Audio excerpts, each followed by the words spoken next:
Hi everyone, it's Jen from Caketastic Cakes. This little overview here is showing you I'm going to be describing and showing how I made an Easter bunny cake and the decorations for it. So really just the decorations for it, not so much the cake itself. But if you see any tools or anything I use, check the link in the description. It'll take you to my website and that'll help you out. I'm going to start with just a couple of flowers that I made for the cake. I was going for something springy and Eastery and still kind of simple. So I just used my flower cutter there. It has a couple molds that come with it, like this silicone thing that you just press your flower onto. And it makes the little veins on the petals of the flowers to make it a little more realistic. Makes it a little more pretty, I think. I took my flowers, I put them on my thin little sponge there, and using my large ball on my ball tool, I'm rolling out the petals along the edges just to give them a little bit of a curl, a little bit of a movement to them. Again, just to make them a little more interesting looking, but I'm not going crazy over here.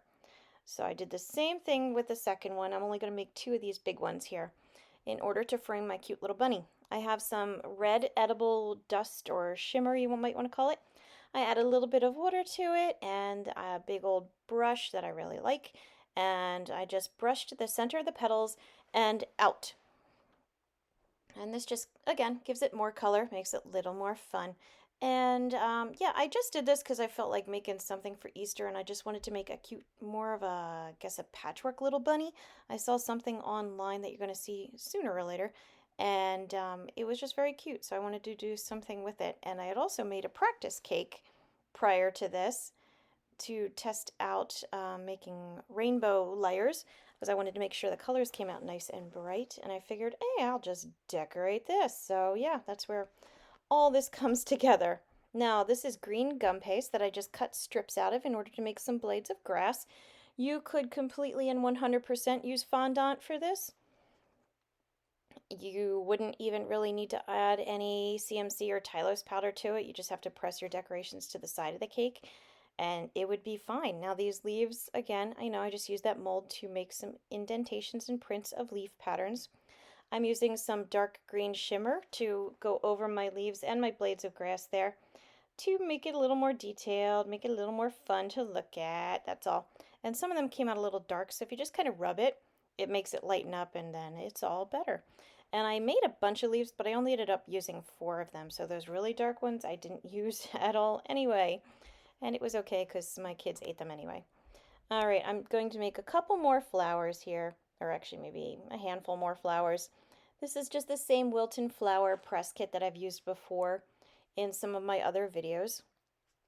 I'm just making some white flowers, just using the stamp. When you peel them off that mold there, you now got two-sided, three-dimensional flowers, and they have nice little ribbing and yeah, I don't know if you want to call them veins in the petals. They're very pretty. They just make a nice little flower. Now to finish my big old daisies, because that's what I'm going to call them from now on, I'm using this center mold thing where it makes the center flowers. So I like that one, so I made some and put them in, and I guess it almost kind of looks dogwoodish now that I'm looking at it.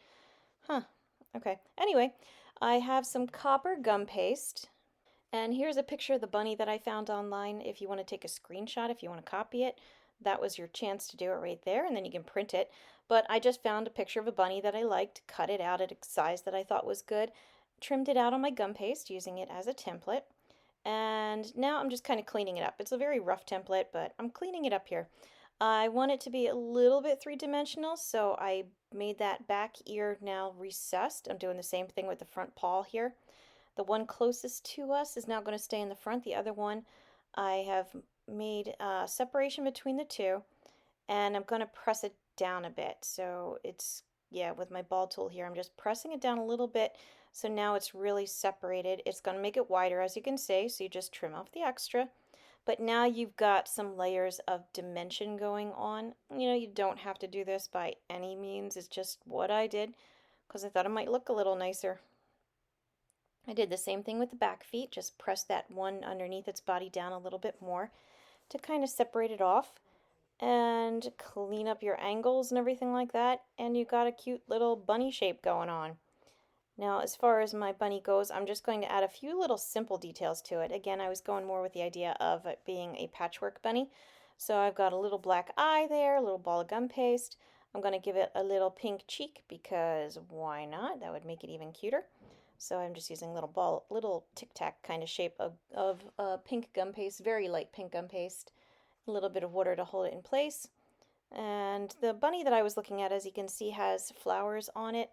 I did not want to do more flowers, so I just put a little heart on his rump. So now he's more like a My Little Pony kind of a bunny. And I'm using a brown food coloring marker to put dots all around the outside of him. And this now gives him kind of the look of being stitched. So now he's my stitched together bunny. And as I'm doing this, I'm just trying to keep a nice steady pattern going.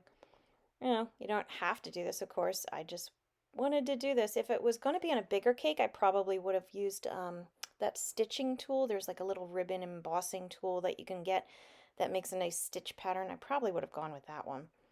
But this was just kind of for fun and kind of cute. So yeah. Now here's the cake that you've seen already. Goodbye, cake. It was cool looking. I was messing around. I'm gonna say I didn't hate it. It reminds me of those, fuzzy terry cloth, those weird bathrobes, that weird thick noodly kind of material that's real soft and fluffy. But it doesn't really work with what I'm doing here. So I'm smearing it all together. I'm taking the colors, smearing them together. You got to be careful when you're smearing colors, however, because if you smear too many different colors together, eventually you end up with shades of brown. And Easter cakes, I don't think really reflect the best in shades of brown. So I've got some nice colors blending here. Got some whites and blues and greens and orange and pinks and whatevers. So yes, that's where my bunny's going. Now I stuck him on there. I'm going to place my flowers. Again, these are just kind of framing him out just for the heck of it. I don't know. If I had planned this cake probably more properly, I would have most likely done a solid background or some very light colors, because the dark colors and how they're blending together and moving around so much, I think maybe detracts from the decorations I'm putting on. But I was still very happy with the decorations I made. I thought they were cute, so I'm still sharing it. So there you go. Yes, if you want to make an Easter cake, you don't have a lot of skills, or if you doubt yourself, this is a nice, easy way to do it. You just, make some templates and cut out some molds, and you've got a cute little Easter bunny cake. So I placed my flowers on either side, as you can see. I just took some green rolls or long, thin pieces of gum paste for the stems. I put my grass on there. I'm putting my leaves on there. They've had a little time to dry because they are gum paste, so they are curled up a little bit. Put my bunny in the middle right there, jumping over the grass because he's just so happy. Putting some flowers along the bottom because why the heck not? Makes it a little more interesting. And I realized I forgot Bunny's tail, so a little ball of white gum paste for his tail. There's the cake, right? Simple, cute, why not? So I hope you enjoyed this video. Please like and subscribe because it really does help me out. I've got a lot of other videos out there, so please take a look. And as always, thank you for watching Caketastic Cakes.